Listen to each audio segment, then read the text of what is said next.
ওম নমঃ শিবায়। আজকের মহাবাক্যের তারিখ 11 জুলাই 1967। সুইটেস্ট বাচ্চারা। কোনো মাছি বা চিনি এসবকে সুইটেস্ট বলা হয় না। এ তো মনুষ্যের চলনের ওপরে বলা হয়। বলে না যে এ হলো সুইট চাইল্ড। তোমাদের মধ্যেও নম্বর অনুযায়ী রয়েছে। সুইট অ্যান্ড সুইটেস্ট রয়েছে না? সুইটেস্টই উচ্চ পদ পাবে। মিষ্টি হলো সে যে অনেকের কল্যাণ করে। বাবাও হলেন মিষ্টি, তাই তো সবার কল্যাণ করেন, তাই না? বাবা বসে বোঝান, এই শরীরের মালিক হলো আত্মা। এ প্রথমে বোঝা উচিত, কারণ এখন বাচ্চাদের জ্ঞান মিলেছে যে আমরা হলাম আত্মা। এই শরীরের আমরা হলাম মালিক। শরীর আত্মার মালিক নয়। শরীরের থেকে আত্মা কাজ করিয়ে থাকে, পার্ট প্লে করে।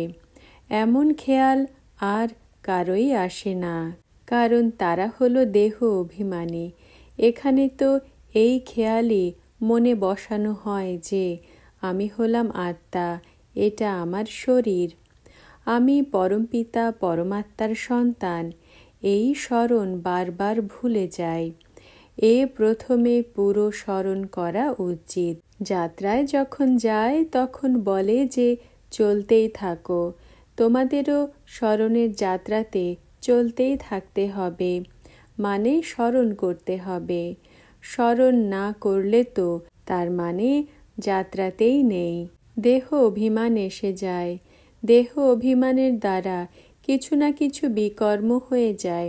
এমনও নয় যে মনুষ্য সদা বিকর্ম করতেই থাকে, তবুও উপার্জন তো সেখানে হয়ে যায় না। যতটা সম্ভব এখানে স্মরণের যাত্রাতে ঢিলা পড়া উচিত নয়। একান্তে বসে নিজের সাথে বিচার সাগর মন্থন করে পয়েন্টস বের করতে হয়। কতটা সময় আমরা বাবাকে স্মরণ করতে থাকি? মিষ্টি জিনিসের স্মরণ তো আসতেই থাকে না। কুমারদের কন্যা যখন মিলে যায় তখন অনেক মিষ্টি লাগে, কত ভালোবেসে স্মরণ করে, দেহে লাভ এসে যায়। বাচ্চাদের বোঝানো হয়েছে যে সব মনুষ্য মাত্র একে অপরকে লোকসানি করতে থাকে। শুধুমাত্র টিচারদেরই বাবা প্রশংসা করেন। তার মধ্যেও কোনো কোনো টিচার খারাপও হয়। না হলে তো টিচার মানে ম্যানেজার, যিনি শেখান। যে রিলিজিয়াস মাইন্ড ভালো স্বভাবের হয় তাদের আবার চালও ভালো হয়। বাবা এসে যদি মদ্যপান করে তো বাচ্চাদেরও সঙ্গে রং লেগে যায়। একেই বলা হয় খারাপ সঙ্গ। কারণ রাবণ রাজ্য, তাই না?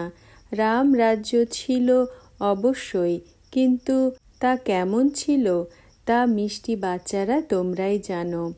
সুইট হোম, সুইটেস্ট হোম বলা হয়। বাবার স্মরণে থেকে তোমরা পবিত্র হও আর পবিত্র বানাও। বাবা পতিত সৃষ্টিতে আসেন।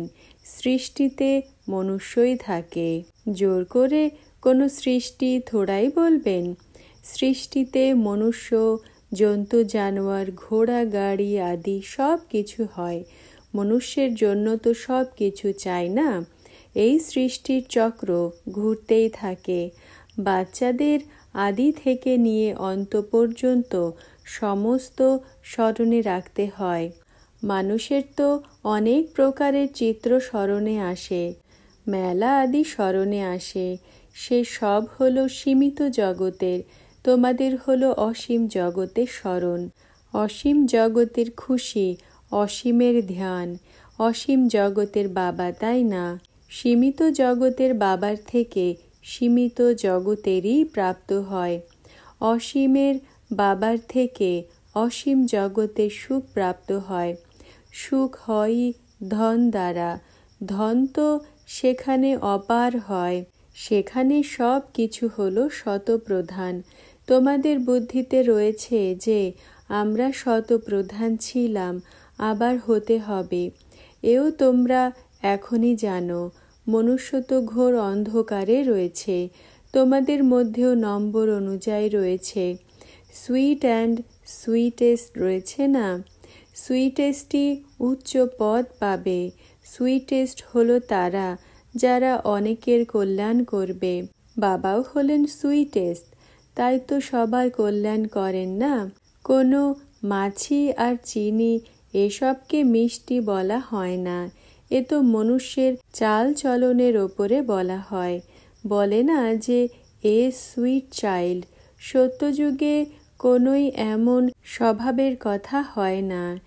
এত উচ্চ পদ যারা পায় তো অবশ্যই ততটা উচ্চ পুরুষার্থ করেছে। তোমরা এখন নতুন দুনিয়াকে জানো। তোমাদের জন্যে তো যেন কালকেই নতুন দুনিয়া। সুখধাম হবে। আর কলিযুগী মনুষ্যের জন্য 4000 থেকে 5000 বর্ষ পর্যন্ত এখন কলিযুগ বাকি রয়েছে।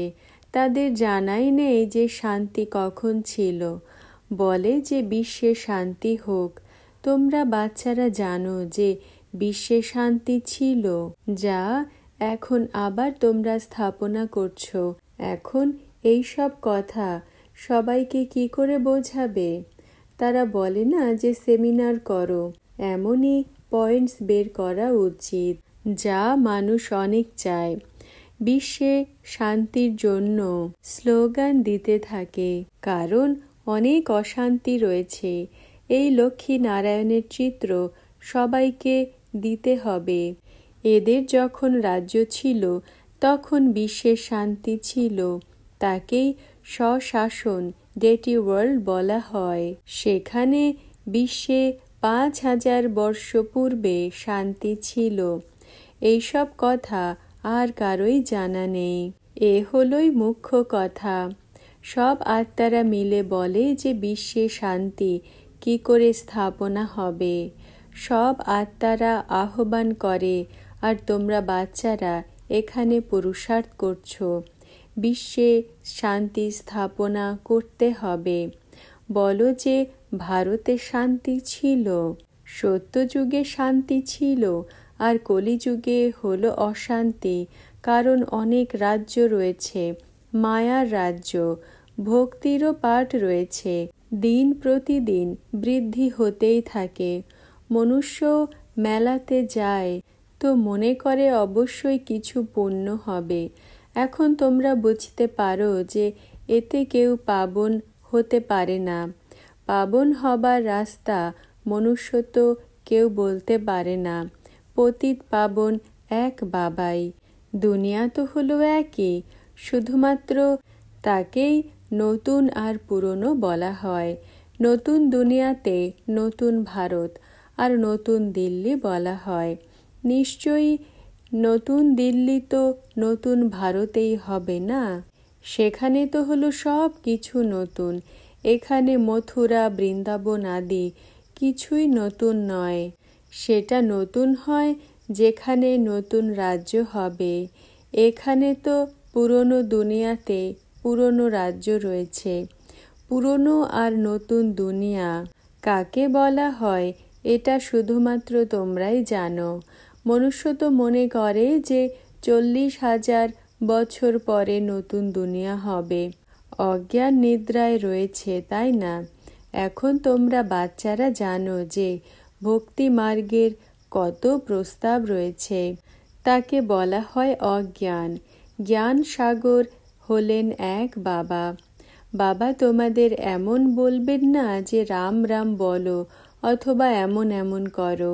না, বাচ্চাদের তো বোঝানো হয় যে ওয়ার্ল্ডের হিস্ট্রি আর জিওগ্রাফি কি করে রিপিট হয়।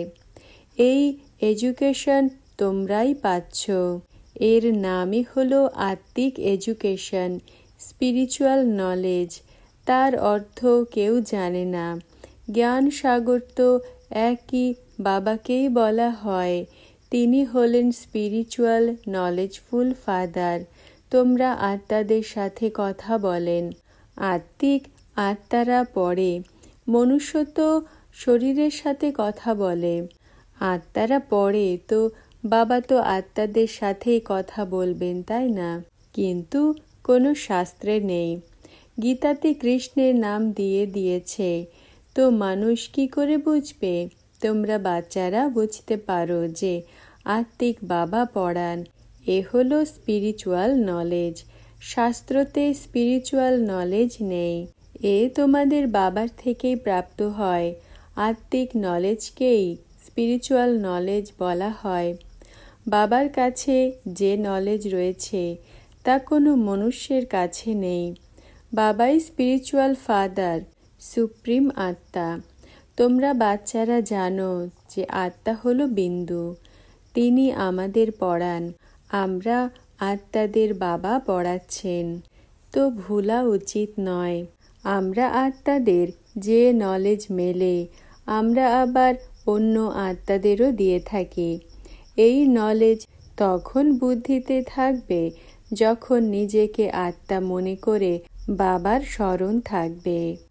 মহাবাক্যের শেষের অংশ পরবর্তী ভিডিওতে আপলোড করা হবে। ওম নমঃ শিবায়।